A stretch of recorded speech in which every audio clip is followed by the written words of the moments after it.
People think companies collapse because of bad luck or market crashes. That is a lie.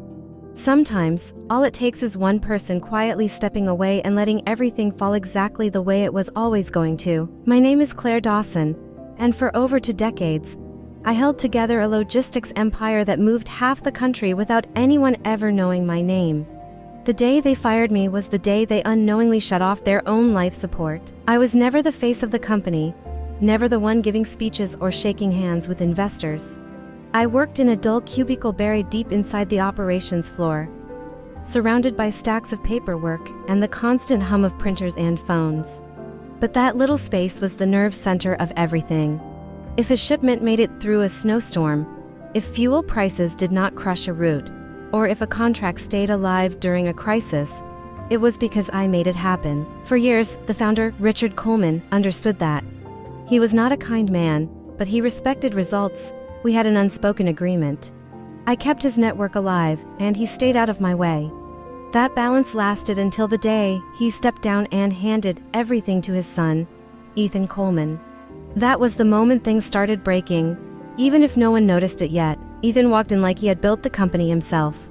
Expensive suits, rehearsed confidence, and no understanding of how anything actually worked. Within weeks, he started making changes that looked good on paper but made operations unstable. He replaced experienced staff with cheaper vendors, introduced flashy systems that did not integrate properly, and surrounded himself with people who agreed with him instead of people who knew better. I stayed quiet. I had survived worse, but the tension built slowly, like pressure in a sealed container. He did not like me because I did not fit his vision. I did not use his communication tools. I did not care about optics. And I did not pretend that things were fine when they were not. To him, I was outdated. To me, he was decoration pretending to be leadership. The moment everything changed came on a busy Tuesday. I was negotiating a critical contract that would keep one of our largest shipping lanes open for years. It required experience, relationships, and trust. While I was on that call, Ethan walked past my desk and casually told me to clean it because it looked unprofessional. I warned him that touching anything would risk losing the deal. He smiled like I was exaggerating and walked away. I saved that contract anyway. The company made millions from it. No one thanked me. Instead, I received a formal notice about maintaining a clean workspace. That was when I understood that the problem was not ignorance, it was arrogance. The real breaking point came a few weeks later. Peak season had begun, and every system was under pressure. Then an email arrived inviting all senior staff to a mandatory celebration for Ethan's birthday. The date fell on one of the most critical operational days of the year. I declined politely, explaining that I had to oversee sensitive shipments that could not be delayed. The next morning, I could not log into my system. Security stood behind me before I even had time to process it. Ethan informed me that I was being let go because I was not aligned with the company culture. That was the phrase he used, culture. I did not argue. I handed over my badge and walked out without a scene. But as I stepped into the parking lot, something shifted inside me. I was no longer responsible for holding anything together. And that changed everything. From my car, I opened my personal email account. Over the years, I had built direct relationships with every major vendor, union representative, and port authority. Not through official channels, but through trust. I sent a simple, formal notice informing them that I was no longer with the company and that, according to their contracts, my departure could trigger a pause in services until a new authorized contact was established. That clause had been my idea years ago. It was meant to protect them. Now, it was about to protect them from Ethan. Within an hour, the system began to freeze. Trucks stopped moving, fuel accounts locked. Ports refused to release cargo without proper authorization. Calls started flooding in, but I did not answer most of them. I was not sabotaging anything. I was simply no longer there to keep it running. I sat in a roadside diner watching it unfold on my laptop like a slow-motion collapse. Red indicators appeared across the network as shipments stalled.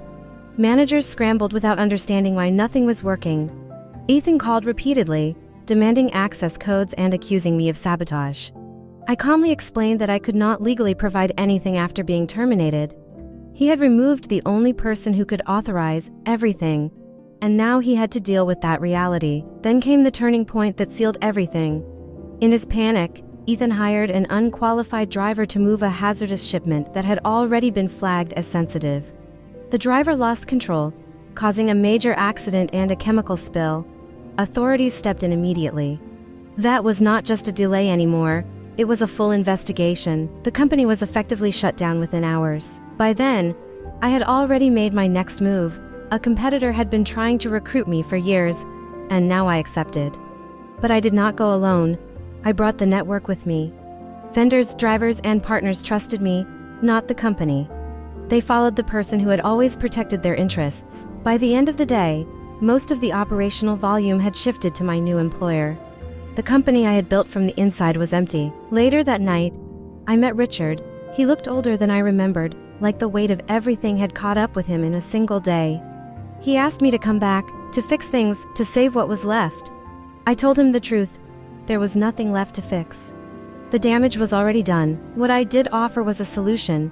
My new company would acquire everything for almost nothing, including the responsibility to protect the employees and their pensions. It was not about revenge anymore. It was about making sure the people who had kept the system running did not lose everything because of one-man mistake. Weeks later, I sat in a new office overlooking the harbor, watching ships move smoothly through the system again. Everything worked, not because of flashy ideas or empty leadership, but because the right people were in the right place. I received a letter from Ethan not long after. He claimed I was just another replaceable part in a bigger machine. I did not respond. I did not need to. The system itself had already answered him. Because the truth is simple, a machine is only as strong as the person who understands how it works. And the day they decided I did not matter was the day they proved they had no idea what they were running.